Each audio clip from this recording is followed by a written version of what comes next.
भगवान से पूछा कि आदमी ज्ञान कैसे प्राप्त करता है, आदमी धन कैसे प्राप्त करता है, और आदमी मित्र कैसे प्राप्त करता है, और मनुष्य को मृत्यु के पश्चात पश्चाताप कैसे नहीं होता। तब भगवान ने कहा, निर्वाण प्राप्ति के लिए अरहतो एवं धम्मे श्रद्धा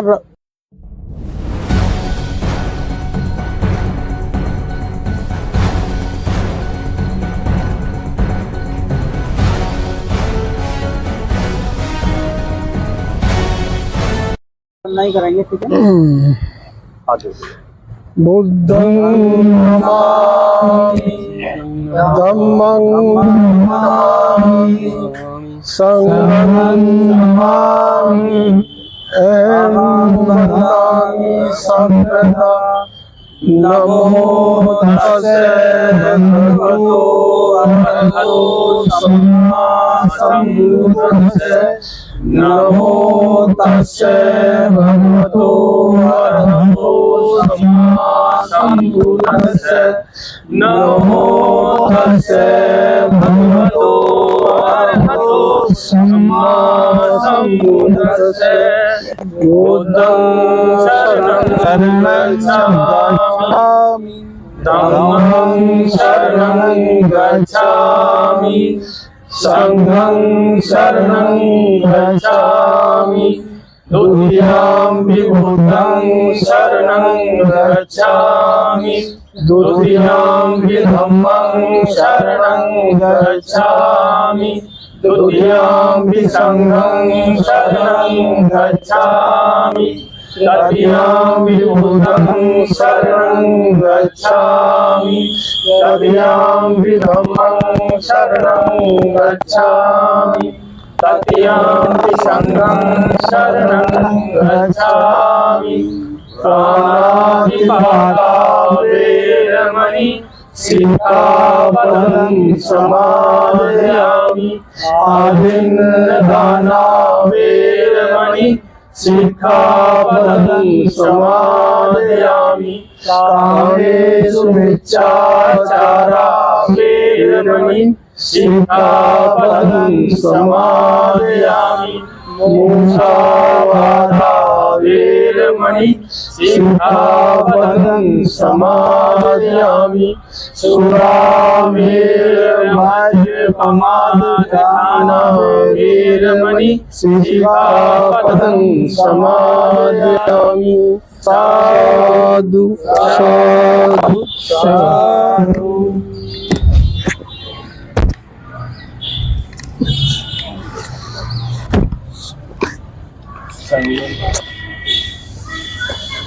गाथा का शीर्षक है असहनशीलता में सहनशीलता।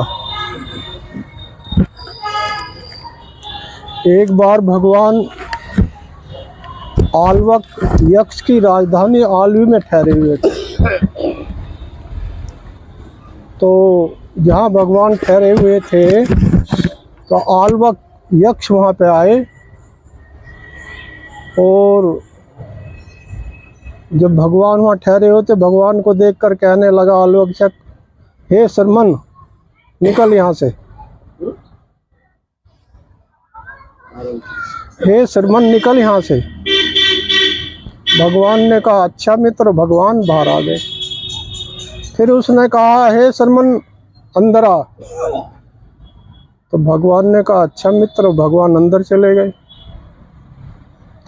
दूसरी बार फिर आल्वक यक्ष ने भगवान से कहा हे शर्मन निकल यहाँ से। तो भगवान ने कहा अच्छा मित्र, भगवान बाहर आ गए। फिर आल्वक यक्ष ने कहा हे शर्मन अंदर आ। अच्छा मित्र, भगवान अंदर चले गए। तीसरी बार फिर आल्वक यक्ष ने कहा हे शर्मन निकल यहाँ से। भगवान बाहर आ गए। अच्छा मित्र कह के भगवान बाहर आ गए। फिर आल्वक यक्ष ने कहा हे शर्मन अंदर आ। तो भगवान ने कहा अच्छा मित्र, भगवान अंदर आ गए। चौथी बार आल्वक यक्ष ने फिर कहा हे शर्मन निकल यहाँ से। तब भगवान ने कहा कि अब मैं यहाँ से नहीं निकलूँगा, तुझे जो करना है सो कर ले। तब आल्वक यक्ष ने क्रोधित होकर भगवान से कहा, हे श्रीमन, मैं तुमसे एक प्रश्न पूछूंगा। यदि तुमने मेरे प्रश्न का उत्तर नहीं दिया तो मैं तुम्हारा हृदय फाड़ दूंगा, तुम्हारा पागल बना दूंगा और तुम्हारे पैर पकड़कर नदी के उस पार फेंक दूंगा।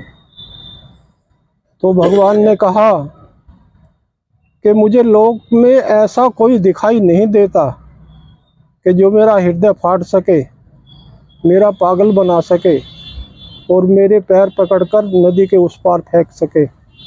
फिर भी हे मित्र, तुझे जो पूछना है पूछ। तो तब आल्वक यक्ष ने भगवान से कहा कि सबसे बड़ा धन कौन सा है, मधुरतम रस कौन सा है, कौन सा कुशल कर्म सुखदायक है और कौन सा जीवन श्रेष्ठ जीवन है। तब भगवान ने कहा, श्रद्धा सबसे बड़ा धन है और सत्य मधुरतम रस है, धम्मानुसार आचरण सुखदायक है और प्रज्ञा मूलक जीवन श्रेष्ठ जीवन है।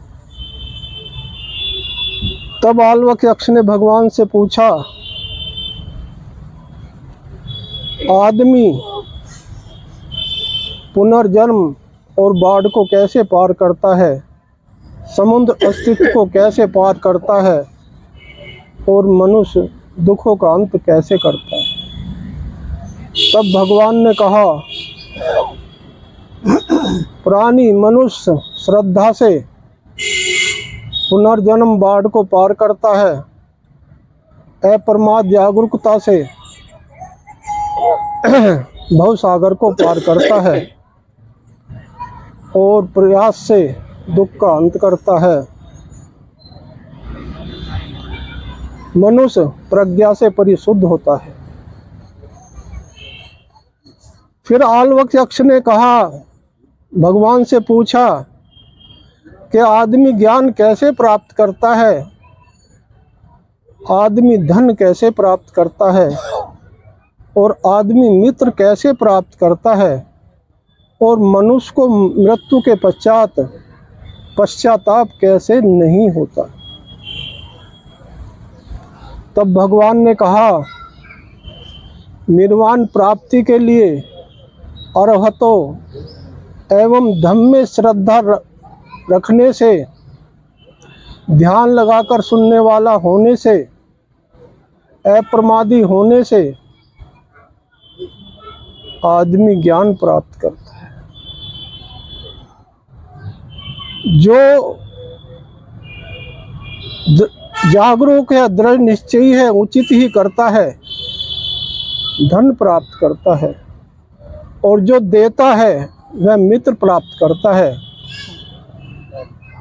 जिस श्रद्धावान उपासक में सत्य, सदाचार, धैर्य, उदारता होती है, उसे मृत्यु के पश्चात पश्चाताप नहीं होता।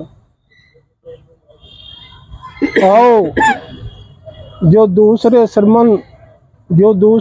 श्रमण ब्राह्मण हैं उनसे भी पूछ लो, क्या सत्य, संयम, धैर्य, दानशीलता से बढ़कर कोई गुण है।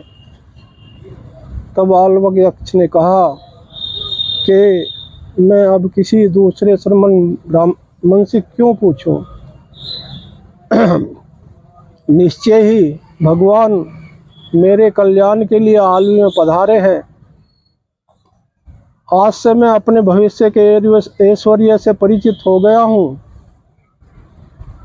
और मैं यह जान गया हूँ कि किसे दान देने से महाफल प्राप्त होता है। मैं आज से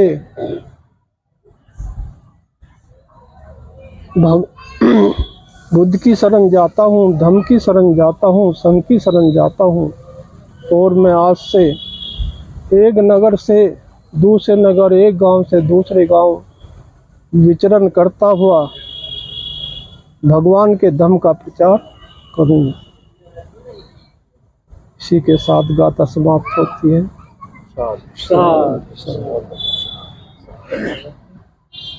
भूख तो नहीं लग रही?